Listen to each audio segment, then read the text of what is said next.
할렐루야, 여러분 안녕하십니까? 김창범 목사입니다. 오늘 가스펠 프로젝트 함께 10일과 같이 나누도록 하겠습니다. 10일과의 제목은 우상숭배적이면서도 흥미를 끄는 세상 문화라는 내용이고요. 자, 첫 번째 주제입니다. 세상의 문화를 살펴보고 우상숭배를 슬퍼하십시오. 사도행전 17장 16절 말씀인데요. 제가 읽어드리겠습니다. 바울이 아덴에서 그들을 기다리다가 그 성에 우상이 가득한 것을 보고 마음에 격분하여 사도행전 17장 16절 이 말씀을 통해서 우리가 좀 알아볼 것들이 있는데요. 첫 번째 이제 아덴이라는 것입니다. 아덴은 한 지역의 이름이거든요. 베레와와 그리고 데살로니가를 거쳐서 사도 바울이 이제 아덴에 도착하게 됩니다. 그런데 여러분 아덴이라고 하면 우리가 익숙치 않잖아요. 그런데 사실은 이 아덴이라는 도시는 우리가 굉장히 잘 알고 있는 도시 중에 하나예요. 여러분 아테네라고 들어보셨죠? 그 아테네를 바로 그리스도의 수도였던 그 아테네를 아덴이라고 이야기하는 것입니다. 아덴은 그리스의 여신인 그 아테나, 성경에서는 아데미라고 이야기를 하거든요. 그 아테나, 아데미의 이름을 따서 지은 도시가 바로 이 아테네, 아덴이었고요. 이 아덴은 여러분들이 잘 아시다시피 그 그리스의 수도였기 때문에 그래서 그런지 몰라도 굉장히 많은 신상과 이방신들 그리고 우상들이 있었던 도시입니다. 그래서 어떻게 보면 이교 문화의 중심부라고 할 수 있는 그런 도시. 그러다 보니까 각종 헬라 철학들도 발달했고, 그리고 우상에 대한 신전들도 굉장히 많았던, 그래서 우상이 많았던 그런 도시라고 생각할 수 있습니다. 바울이 그 아덴에 도착해서, 우상이 많던 도시, 그 아덴에 도착해서 처음 그가 표현하는 감정은 무엇이냐면 오늘 읽으셨던 본문처럼 격분하였다라는 거예요. 굉장히 화가 났던 거예요. 왜요? 우상으로 가득한 도시를 보며 그 마음 가운데 분노함들이 있었다는 거죠. 바울의 마음은 우상을 숭배하고 있는 아덴 사람들, 그리고 참된 하나님을 알지 못하는 그들을 바라보면서 짜증이 치밀어 오르고 분노가 치밀어 올랐던 것입니다. 그 아덴이라는 도시에 도착해서 이런 격분한 마음이 들었을 때 바울은 그 아덴이라는 도시를 떠날 수도 있었을 것입니다. 그런데 바울은 그 아덴을 떠나지 않고 오히려 어떻게 합니까? 그들을 더 많이 어떻게 하나님 앞으로 돌아오게 만들어야겠다라는 생각들을 했습니다. 존재하지도 않는 신들을 섬기는 그 아덴의 사람들, 그들을 바라보면서 슬퍼했고, 오히려 그 격분은 그들을 회심시키기 위한 열망, 열정으로 변화되었습니다. 과연 우리들은 세상의 문화들을 바라보면서 어떤 마음을 가지고 있는지 우리의 마음을 한번 점검해 봤으면 좋겠다라는 생각을 합니다. 하나님을 알지 못하는 사람들, 하나님을 알지 못하고 우상을 섬기는 사람들을 보며 바울은 격분했거든요. 그런데 우리는 하나님을 알지 못하는 사람들을 보며 아무런 감동도, 아무런 감정도, 아무런 생각도 들고 있지 않지 않나라는 생각을 한번 해보게 됩니다. 두 번째 주제 넘어가겠습니다. 선을 긍정하고 악을 책망하며 진리를 선포하십시오. 네, 오늘 본문 사도행전 17장 17절부터 31절까지인데 그 중에 17절부터 20절까지의 말씀을 같이 한번 읽어보도록 하겠습니다.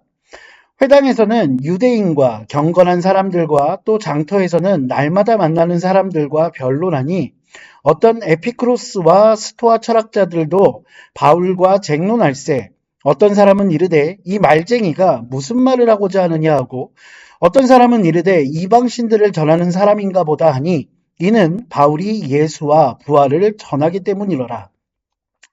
그를 붙들어 아레오바고로 가며 말하기를 내가 말하는 이 새로운 가르침이 무엇인지 우리가 알 수 있겠느냐?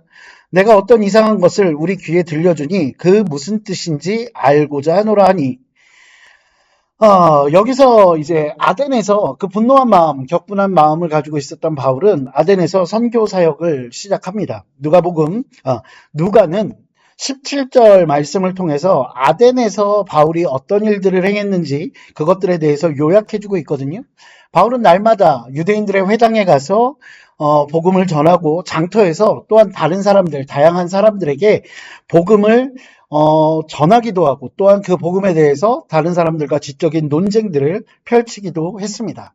그런 바울의 사역들에 의해서 아덴의 사람들은 어떤 반응을 보였을까요? 두 번째를 보면 바울을 향한 아덴의 반응입니다. 복음을 전하고 그리스도에 대해서 증명하며 논쟁하던 그 바울에 대해서 아덴에 있었던 사람들은 굉장히 부정적인 표현들을 그리고 부정적인 반응들을 보여줍니다. 어떤 사람들은 말쟁이라고 하고요. 어떤 사람들은 이방신을 전하는 자들이다라고 오늘 성경 본문은 이야기하고 있는데요. 여러분, 이 말쟁이라는 말은 썩은 고기를 먹는 동물이라는 의미예요. 썩은 고기를 먹는 동물. 어떤 의미냐면 일종의 경멸의 표현인데 아는 체 하지만 실상은 제대로 알지 못하는 사람. 험담만 늘어놓는 사람. 그러니까 한마디로 얘기하면 아는 체 하는 바보라고 조롱하는 말이라고 생각할 수 있습니다. 한마디로 예수 그리스도를 전하는 바울을 일종의 협잡꾼이라고 이야기하는 것입니다. 또 이방신을 전하는 사람이라는 의미, 그 의미도 긍정적이지는 않습니다.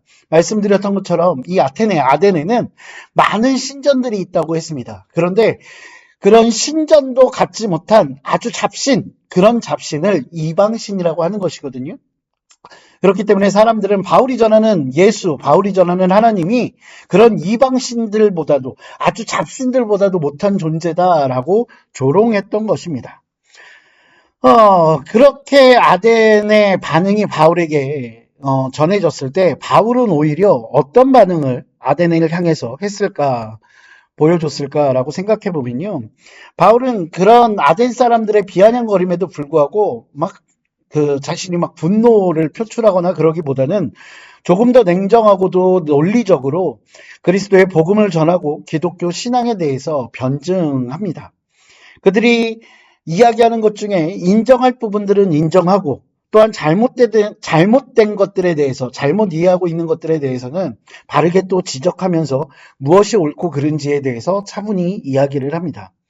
바울은 복음을 전하는 것에 있어서 그 청중들과의 접촉점과 또한 상충점, 같은 점과 다른 점들을 적절하게 사용해서 대화를 이어가고요.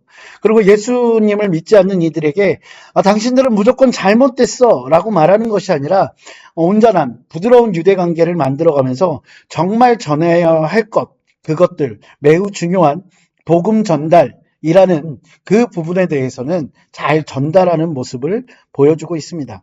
저는 이러한 바울의 모습이 우리가 지금 현실에서도 다른 사람들에게 복음을 전하고 하는 데 있어서 굉장히 중요한 부분들이라고 생각합니다. 기독교라는 것이 굉장히 배타적인 것처럼 여겨지지만 성경의 인물들은 그리고 예수 그리스도께서는 생각보다 훨씬 더 부드러운 모습으로 물론 우리가 뒤로 물러서지 말아야 할 것들이 있기는 하지만 그 외의 것들에 대해서는 부드러운 관계를 유지하는 그것이 옳다라고 생각이 듭니다. 예, 세 번째 주제로 넘어가겠습니다. 어떤 이는 비웃고 어떤 이는 묻고 어떤 이는 믿을 것입니다. 사도행전 17장 32절부터 34절까지의 말씀인데요. 같이 한번 읽어보겠습니다. 그들이 죽은 자의 부활을 듣고 어떤 사람은 조롱도 하고 어떤 사람은 이 일에 대하여 내 말을 다시 듣겠다 하니 이에 바울이 그들 가운데서 떠나매 몇 사람이 그를 가까이하여 믿으니 그 중에는 아레오바고 관리 디오누시오와 다말이라 하는 여자와 또 다른 사람들도 있었더라. 자, 첫 번째로 설교를 마치는데요. 본문 31절을 통해서 바울은 죽은 자의 부활에 대한 이야기, 즉 예수 그리스도의 부활하심으로 그 어떤 설교와 논증을 마무리하게 됩니다. 그런데 그 설교를 들은 사람들, 그 다양한 사람들은 다양한 반응으로 나타냅니다.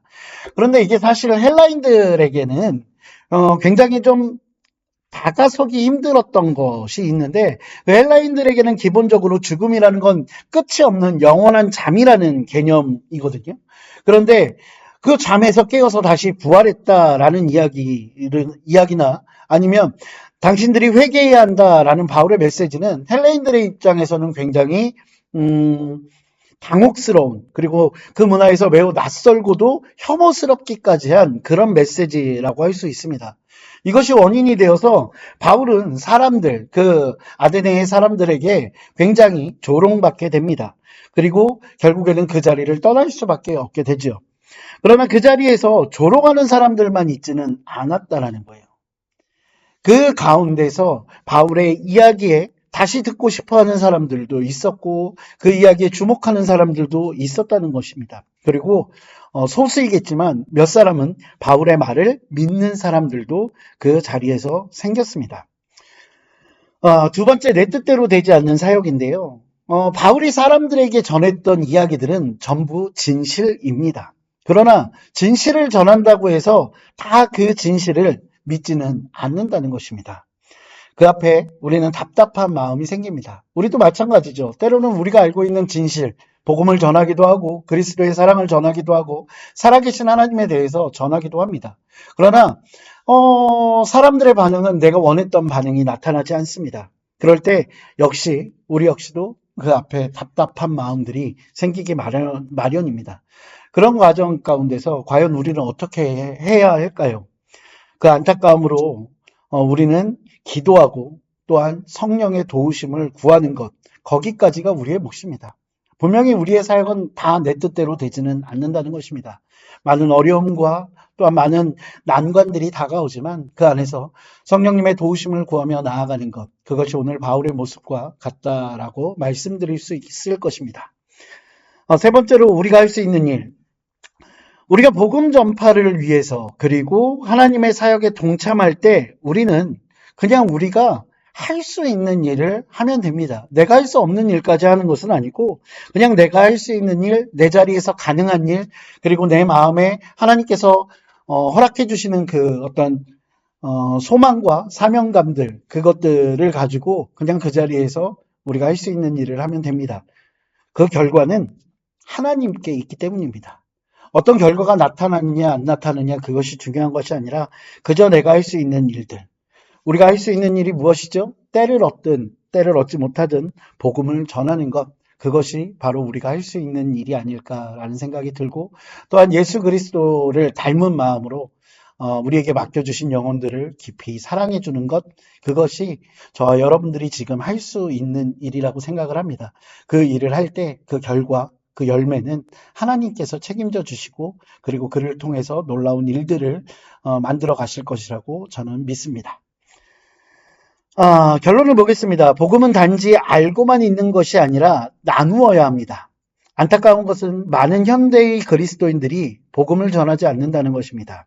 우리는 먼저 복음을 들은 자로서 잃어버린 영혼들을 위해 기도하고 이웃들과 친분을 쌓으며 말과 행동으로 복음을 전할 기회를 찾아야 합니다. 바울처럼 비그리스도인들이 있는 곳에서 그들을 만나고 그들에게 복음을 전해야 할 것입니다. 하나님의 계획, 우리의 사명입니다. 하나님은 우리가 우리 문화의 우상숭배의 자극을 받아 하나님의 아들의 복음을 담대하고 민감하게 선포하도록 우리를 부르십니다.